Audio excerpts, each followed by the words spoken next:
Eu quero, antes de dizer para os meus irmãos o seguinte: eu não faço sermão, nem me incomodo com a vida de vocês, de forma alguma. A minha missão é apenas uma extensão daquilo que Jesus ensinou quando ele esteve aqui. Porque, de fato, não era a missão de Jesus Cristo o ministério. A missão de Jesus era viver entre nós, morrer na cruz e criar a lei da remissão dos pecados. Mas como ele estava aqui, é claro, ele não poderia deixar de ensinar. Então ele exerceu também o ministério. E foi muito bom que ele fizesse isso, porque ensinando os caminhos, ele nos deu a condição de, ao nos submetermos à doutrina dele, nós teríamos a possibilidade de retornar à casa do Pai. Eu quero sempre mostrar para os meus irmãos o seguinte: o evangelho gnóstico, aqui eu chamo evangelho gnóstico porque é o evangelho, isto é uma doutrina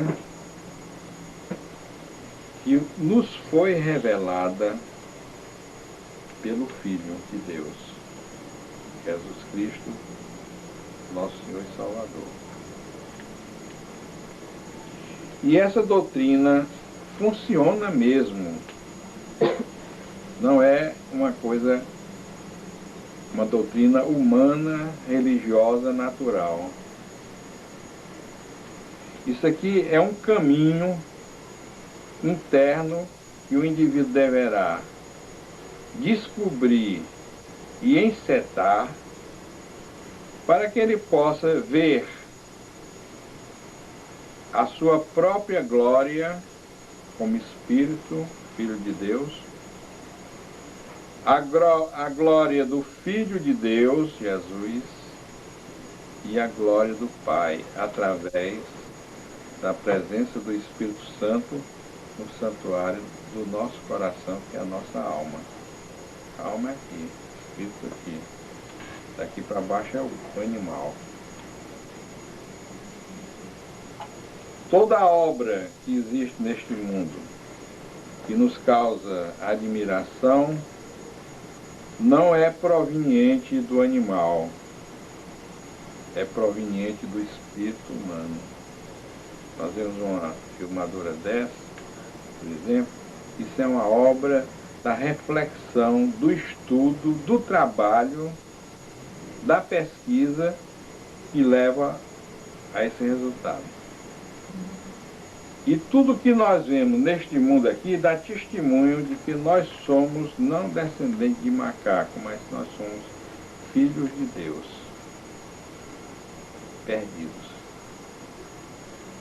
Mas que nós temos uma possibilidade de nos conhecer a Jesus, nosso Salvador, e conhecer o nosso Pai, que se chama visão beatífica. Portanto, nós podemos nos santificar na doutrina de Jesus. Mas para isso nós temos que fazer uma escolha séria, porque a nossa vida, amados irmãos, não foi comprada por nós. É uma doação, é um dom natural de Deus. Ele nos dá a vida e ele nos tira a vida. Portanto, ele nos dá apenas aqui um espaço de tempo para que nós possamos refletir sobre nós próprios. Quero lembrar aos irmãos que o axioma básico do cristianismo é que o reino de Deus está dentro de nós. É o reino das ideias, é o reino do novo sentimento, o amor, que provém da verdade, são as ideias verdadeiras. É o reino do pensamento analítico, é o reino da sabedoria de Deus, tudo isso aqui é dentro da gente. Assim como também dentro de nós, antes de recebermos a graça de Deus, que nos é dada pela confiança que Deus passa a ter novamente em nós, Ele só nos dá a sua bênção, que é a aceitação dele, quando Ele confia de novo em nós, na nossa pessoa. Eu sei que é difícil a pessoa largar a mão do passado, da tradição, da família. Eu não estou falando no sentido de a pessoa largar a família, é desconsiderar o poder da família sobre o indivíduo, considerando acima de tudo o poder de Deus sobre nós, conforme Jesus mesmo disse. Eu não inventei nada, eu apenas estudei. Aquele que ama mais seu pai e a sua mãe e a sua mulher ou os seus filhos mais do que a mim, ele não disse que não amasse. Diz que ama mais, que valoriza mais, que tem mais medo de desagradar, não é digno de mim. Então, se a pessoa dá mais valor dentro dele mesmo, às ideias que ele recebeu dos pais, dos irmãos, da sociedade, mais do que isto aqui, ele não pode ser abençoado. Não é uma questão de odiar ninguém, é uma questão apenas de amar a Deus sobre todas as coisas. Valorizar, portanto, mais a palavra de Deus do que a autoridade humana.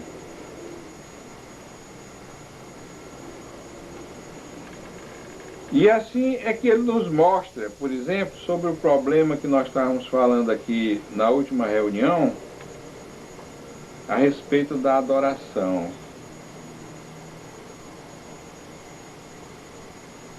Não adianta a pessoa tentar adorar a Deus no templo exterior, porque ele não está lá.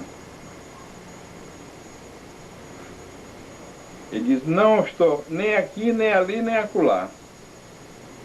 O reino está dentro de vós, e a adoração tem que ser interna, conforme ele explica aqui, e eu falei na última reunião.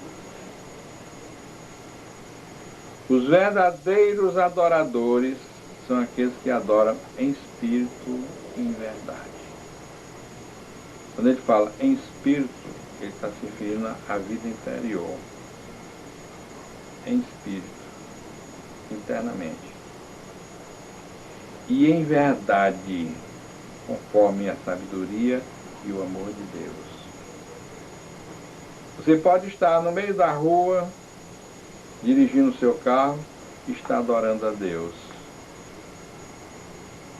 Em espírito e em verdade. Porque nós somos o templo de Deus.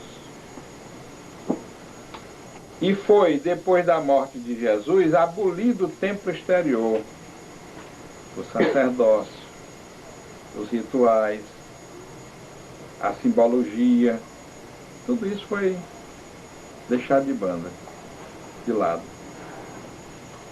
E o sumo sacerdote e os sacerdotes do templo exterior foram eliminados.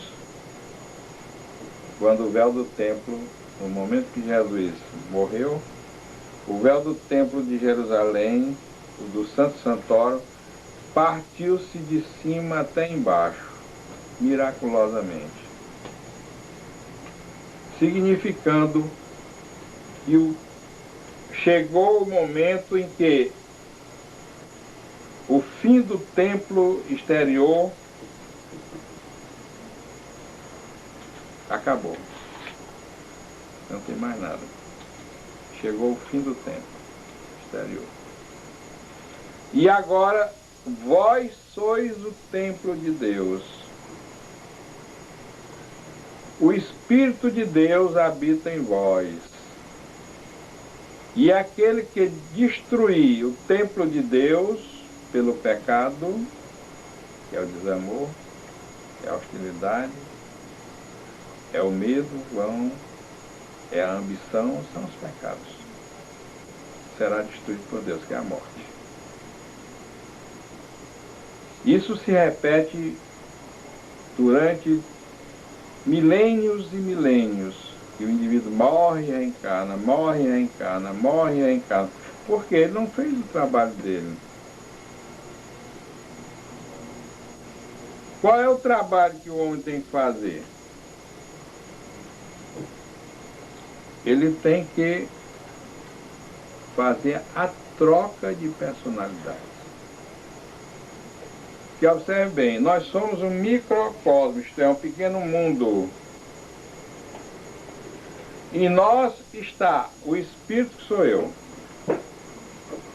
A minha alma, que é o meu fator psicológico. E está o meu corpo, que é o animal no qual estou vivendo. Isso aqui é o animal. É só água isso. 70% parece que é água. Não sei. Eu não sou isto.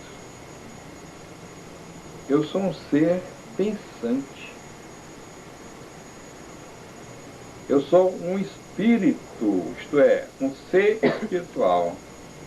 Tanto é que ele diz aqui, Deus é espírito e importa que os seus adoradores o adorem em espírito e em verdade.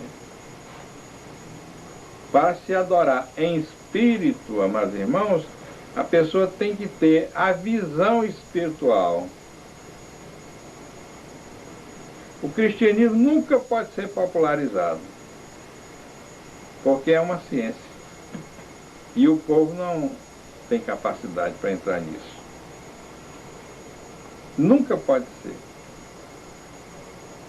Só a pessoa que encontra um mestre espiritual, que conhece o processo por dentro, tem a oportunidade de salvação.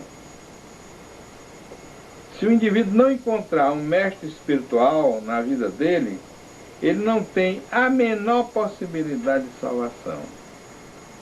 Porque é pela verdade que o indivíduo se liberta da ilusão. Observe bem, a ilusão da sabedoria humana,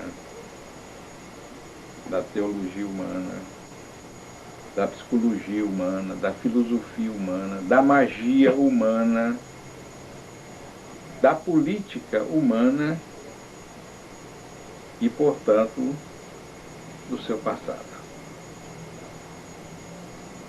É preciso que a pessoa entenda isso. Eu sei que é difícil a pessoa se libertar, como nós chamamos tradicionalmente, se salvar. Observe, meus irmãos, eu fico impressionado com a humanidade.